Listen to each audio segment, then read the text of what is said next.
What if I told you that one single plant could actually have 5 in 1? And wouldn't you love to turn your garden into a buy one, get 4 free sale? So if you're a gardener on a budget, and let's be honest, who isn't, you've probably been recently shocked by the prices that you're going to find for perennials and other plants at the garden center lately.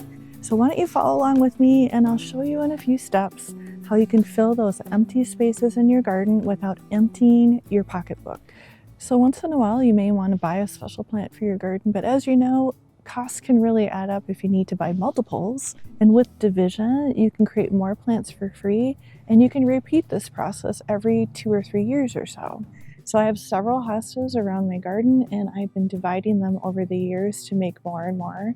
They've been a really great filler plant for me when I've been developing the layout of my garden, and I can use these in shady spots where I don't have anything else to plant. When you decide what kind of plant that you want to divide and create more of, look for something that's a little bigger. If you're going to try to divide a smaller plant, you're probably going to have less divisions to work with. The benefit to dividing your plants every 3 years or more is that it refreshes the plant, especially if you see certain kind of perennials that look like they're getting bare in the center. That's probably a sign that they need to be divided and refreshed anyway. And if you have any other questions about this technique or you'd like a PDF copy that you can download, I've got a free resource guide on my website, The Gardener's Companion, where you can download this and other gardening tips. All you have to do is just comment hosta below and I will send you the link. So the tool I'm going to use for this part of the process is just an ordinary garden fork. I used to use a shovel and it actually made it a lot more difficult. With a fork, you can dig it up and also tease out those roots a little more easily. Now I'm working all the way around the plant in a circle, and it's going to take a little bit of work to kind of ease it up without damaging the roots too much. The easiest way to divide them is to chop them up. I have an edger. You could also use an edging spade if you have a really sharp knife, or something like a hori-hori, which is a great tool to use as well. Something sharp where you can really saw through the hostas. You could even use a saw if you need to, if they're really tough and fibrous roots, if it's really a really large plant.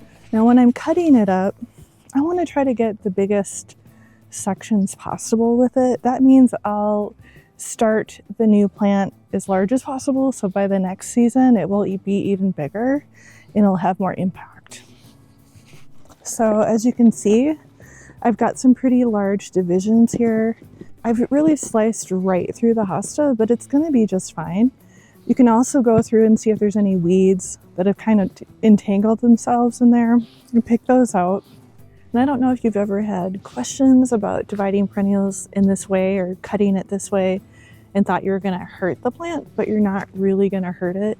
It's actually going to help refresh it and make it grow better the next year. So the next thing you're going to want to do is make sure you have your new planting site ready to go and you can start planting right away. So now that you're ready to start planting your divisions, I like to think about planting them in threes. I always think odd numbers look better than single one-offs dotted around the garden. It should be deep enough so that the crown of the plant meets the surface of the soil. You may even want it elevated just a little bit to account for settling in your soil. Also, I like to make the width of the hole a little bit wider than the division itself so it has room to grow into. You don't want your plants sitting out in the hot sun or getting dried out while you're waiting to plant them. If for some reason you can't plant them right away after you've dug them up and divided them, you could put them in like a plastic bag and make sure they're just moistened a little bit. The key is to keep them in the shade in a cooler place, because nothing will kill your plants faster than sitting in the hot sun and getting dried out.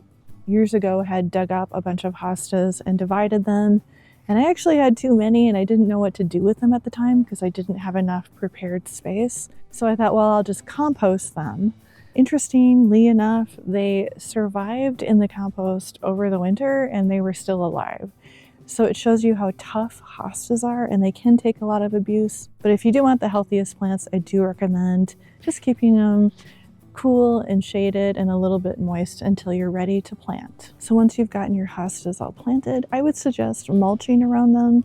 You can choose the kind of mulch you want. I probably will use wood mulch or some kind of natural mulch, which is preferred over an artificial mulch. Once they're in the ground, make sure that you water them at least once a week until they're established. If it's not raining and it's hot and dry, you want to make sure you check them because you want the roots to have the best possible start. So if you found this video helpful, let me know. And I've got a whole playlist of other gardening tips that you may find helpful so that you can make the most of what you already have. Thanks for watching, and I'll see you next time.